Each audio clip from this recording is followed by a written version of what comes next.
Good morning to all SYIT students in our Core Java lecture.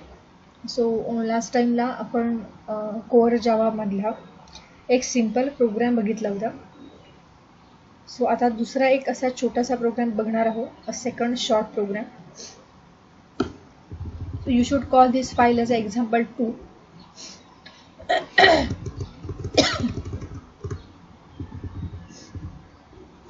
See.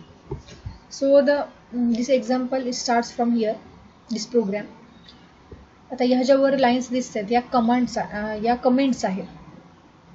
Comment म्हणजे programme मधला असा part की जो प्रोग्राम एक्झिक्यूट होताना त्याच्यामध्ये एक्झिक्यूट होत नाही, त्यातून तो वगळला जातो, त्याला आपण कमेंट असं म्हणतो. So now our program starts from here. So start from our class is the keyword.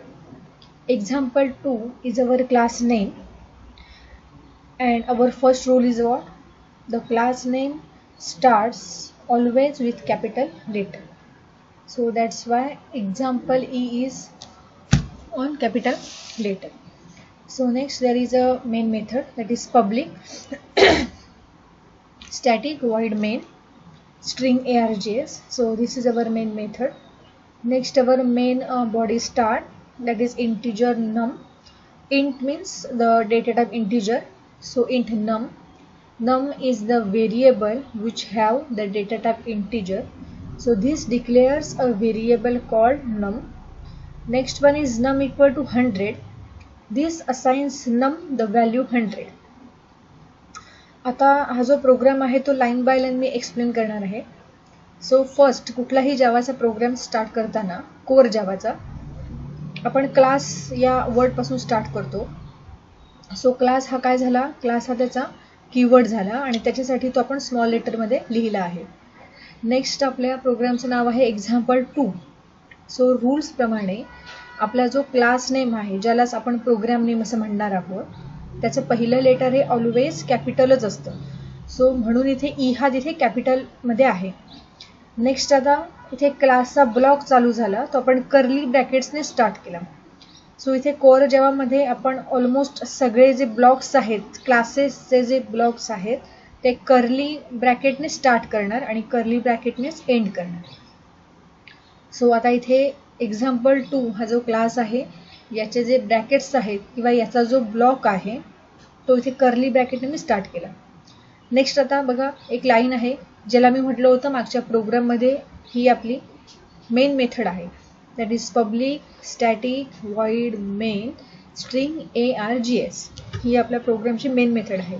Next आता बघा, आता इथून पुढे मेन मेथडचा ब्लॉक स्टार्ट झाला. आता तिथे काही व्हेरिएबल्स घेतलेले आहेत. आता इथे ॲक्च्युली त्यांनी एकच व्हेरिएबल आता घेतलेला आहे. त्या व्हेरिएबलचं नाव आहे num, num, आणि त्याचा डेटा टाईप आहे इंटिजर. सो प्रोग्राममध्ये व्हेरिएबल डिक्लेअर करत असताना ते अशा पद्धतीने डिक्लेअर करतात. पहिल्यांदा त्याचा डेटा टाईप आणि पुढे त्या व्हेरिएबलचं नाव. सो आता डेटा टाईप हा इंटिजर टाईपचा आहे, म्हणून मी तिथे लिहिलं इंट, पुढे स्पेस आणि पुढे num. आता याच्यामध्ये इंट हा कीवर्ड आहे, कीवर्ड म्हणजे सिस्टीम डिफाईन्ड वर्ड आहे, आणि num हा युजर डिफाईन्ड वर्ड आहे, हा एक व्हेरिएबल आहे आपण तयार केलेलं. सो इथे तुम्ही काहीही नाव देऊ शकता, n1 द्या, n2 द्या, नंबर द्या, जे काही असेल ते. आणि इथे प्रत्येक सेंटेन्स हे सेमिकोलनने एंड होतं. C in Java every sentence ends with a semicolon. So इथे हे एक सेंटेन्स संपलं, सो इंट num पुढे semicolon. So this declares a variable called num. आता पुढे बघूया नेक्स्ट लाईनला. आता num या व्हेरिएबलला एक व्हॅल्यू असाइन केली, त्या व्हॅल्यू आहे 100. So num is equal to 100. आणि आता इथे पुढे बघा, जे दोन स्लॅश दिसत आहेत या दोन्ही लाईन्समध्ये, त्याचा मिनिंग काय झाला की ती कमेंट आहे. त्या दोन स्लॅशच्या पुढे जे काही लिहिलेलं आहे ते ॲज अ कमेंट म्हणून ट्रीट होते, फक्त ती लाईन संपेपर्यंत. एकदा का खाली न्यू लाईन स्टार्ट झाली की त्याचा नवीन स्कोप तिथे चालू होतं, तिथे ती कमेंट लागू होत नाही. तो आता सेम इथे बघा पुढे, दिस असाइन्स num द व्हॅल्यू 100. आता ही सुद्धा एक कमेंट आहे. म्हणजेच काय, तर जेव्हा तुमचा प्रोग्राम तुम्ही कंपाईल करणार तो प्रोग्राम कंपाईल करताना ह्या ज्या लाईन्स आहेत कमेंटच्या पुढे ज्या लिहिलेल्या आहेत ॲज अ कमेंट म्हणून, त्या लाईन्स ह्या एक्झिक्यूट होत नाहीत. नेक्स्ट आता बघूया line number 3. system.out.println this is num plus num. आता या सेंटेन्सचा मिनिंग काय आहे? जसं की सीचा जो प्रोग्राम आपण केलेला आहे गेल्या वेळेला, आपल्याला गेल्या सेमिस्टरला डेटा स्ट्रक्चर हा सब्जेक्ट होता आणि त्याच्यामध्ये सगळी प्रॅक्टिकल्स आपण सी किंवा C++ मधून केलेली होती. सो तिथे आपल्याला जेव्हा एखादं आउटपुट आपण प्रिंट करतो तेव्हा आपण तिथे सिंपल स्कॅनएफ, प्रिंटएफ अशी स्टेटमेंट्स यूज करतो. स्टेटमेंट प्रिंट करण्यासाठी प्रिंटएफ आणि व्हेरिएबलसाठी व्हॅल्यू स्कॅन करण्यासाठी स्कॅनएफ. सो सिम्पली काय तर C++ मध्ये आपण प्रिंटिंगसाठी प्रिंटएफ हे फंक्शन यूज करतो. सिमिलरली इथे जावामध्ये आपण system.out.println ही जी कंप्लीट लाईन आहे ती आपण लाईन इथे यूज करतो. आता याच्यामध्ये प्रिंट एलएनचा मिनिंग झाला की न्यू लाईन, म्हणजे ही लाईन प्रिंट करून झाली की तुमचा जो प्रोग्रामचा जो कर्सर आहे तो न्यू लाईनला शिफ्ट होणार आहे. म्हणून इथे आपण लिहितो की system.out.println अँड ब्रॅकेटमध्ये लिहितो धिस इज नम. आता हे काय लिहायचं तर सिंपल ब्रॅकेटमध्ये हे लिहायचं आहे because it is a method. println he method आहे आणि कुठलीही मेथड ही लिहत असताना त्याचे 2 रूल्स आहेत. पहिला रूल काय, त्याचे टोटल 3 रूल्स. पहिला रूल आहे की प्रत्येक मेथड ही जी जावामधली प्रत्येक मेथडची सुरुवात करताना स्मॉल लेटरने होते. प्रत्येक मेथडचा शेवट हा पॅरेंथेसिसने होतो अँड विथ सेमिकोलन. म्हणजे काय तर इथे बघा स्मॉल लेटरने println ही एक मेथड आहे आणि त्याची सुरुवात P म्हणजे स्मॉल लेटरने झालेली आहे. नेक्स्ट आता पॅरेंथेसिस म्हणजे सिंपल ब्रॅकेट्स, ज्याला आपण सिंपल कंस म्हणतो. सिंपल ब्रॅकेट आहेत बघा, त्या ब्रॅकेटमध्ये आपण काहीतरी लिहिलेलं आहे आणि एंडिंग विथ सेमिकोलन, म्हणजे त्याचा एंड आहे तो सेमिकोलनने झाला पाहिजे, तेव्हा आपण त्याला कंप्लीट मेथडचं म्हणतो. सो इथे println ही मेथड आहे. आता या मेथडमध्ये जे आपल्याला काही प्रिंट करायचं आहे ते आपण तिथे लिहायचं आहे. फॉर एक्झाम्पल आता बघा इथे धिस इज नम, म्हणजे असं तिथे प्रिंट होणार आहे धिस इज नम. इथे बघा इथे खालच्या लाईनला बघा इथे एक्झाम्पल आहे, त्याचं आउटपुट आणि दिलेलं आहे. सो हे जे स्टेटमेंट आहे धिस इज नम हे इथे अशा प्रकारे डिस्प्ले होणार आहे. प्लस पुढे नम, तर प्लस या असाइनमेंट ऑपरेटर जो आहे हा जो ऑपरेटर आहे प्लस अरिथमेटिक ऑपरेटर, ह्याचा इथे यूज काय आहे तर 2 स्ट्रिंग्स कॉन्कॅट करण्यासाठी, म्हणजेच 2 शब्द एकत्र जोडण्यासाठी आपण त्याचा यूज करतो. सो आता पुढच्या चॅप्टर्समध्ये किंवा पुढच्या लेक्चर्समध्ये आपल्याला ऑपरेटर्सचा स्टडी करायचा आहे. So this is our first operator, त्याला आपण म्हणतो अरिथमेटिक ऑपरेटर आहे तो ॲक्च्युली, पण इथे प्रोग्राममध्ये ॲज अ कॉन्कॅटिनेटर ऑपरेटर म्हणून तो आपण यूज करतो.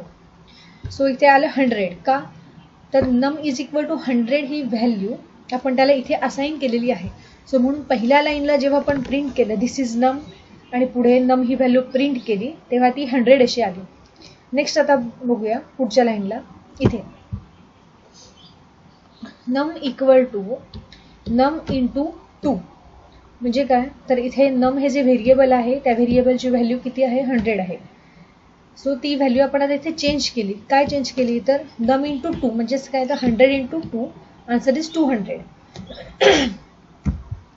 सो आता इथे बघा आपण हे सेंटेन्स इथे प्रिंट केलं system.out.print. आता इथे प्रिंट म्हटलं तरी चालतं किंवा println म्हटलं तरी सुद्धा चालतं. ln म्हणजे काय तर पुढच्या लाईनला मला काही प्रिंट करायचं असेल तर मी ln हे यूज करणार. सो आता इथे मी लिहिलं द व्हॅल्यू ऑफ नम इंटू 2 इज, म्हणजे काय तर नमची व्हॅल्यू ही काय असणार आहे तर ही असणार आहे. सो बघा नम इंटू 2 इज 200. आता इथे बघा 200 हे आता कुठून प्रिंट झाले, ही जी लाईन आहे ही लाईन त्याच्या पुढे प्रिंट झालेली आहे बघा 200. ॲक्च्युली हे जे 200चं आउटपुट आहे हे ह्या लाईनचं आहे. तेव्हा आता तुमच्या लक्षात आलं असेल की ln आणि नुसता प्रिंट मध्ये एक्झॅक्टली काय डिफरन्स आहे. जेव्हा आपण println यूज करतो तेव्हा ते स्टेटमेंट प्रिंट करून झाल्यानंतर तुमच्या प्रोग्रामचा जो कर्सर आहे तो नेक्स्ट लाईनला किंवा न्यू लाईनला जातो. बट इथे जेव्हा आपण सिंपल प्रिंट स्टेटमेंट यूज करतो तेव्हा तो कर्सर न्यू लाईनला न जाता त्याच लाईनला पुढे पुढे प्रिंट करत राहतो. म्हणून इथे बघा द व्हॅल्यू ऑफ नम इंटू 2 इज, हे बघा न इंटू 2 इज 200, हे जे खालच्या लाईनला व्हायला पाहिजे ते इथे प्रिंट झालेलं आहे, बिकॉज आपण इथे जस्ट प्रिंट यूज केलेलं आहे, प्रिंट एलन इथे यूज केलेलं नाही आहे. So this is second simple program. So if you have any query related to this program, then ask me in my feedback form.